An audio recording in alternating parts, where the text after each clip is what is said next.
People think about welded sculptor, and I think they think about it as a cutout sheet or junk art or yard art or that kind of thing. And what I feel like I teach is actually how to sculpt the material with an oxyacetylene welding torch.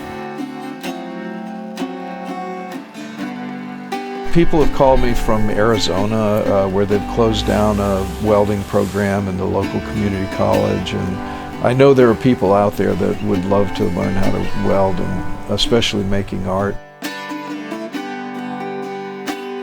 This is welding 101 on a grand scale, is kind of how I see it. And I really look forward to doing that because I know that when I show people things in a lab situation, not everybody can see it the way I see it. And with video, I'm going to be able to really zero in on the weld pool and show people what that is really all about. And to me, welding is delicious. You get the weld pool molten, and it starts being magical.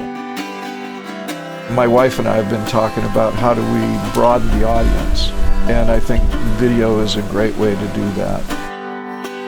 It's a good time for a good message.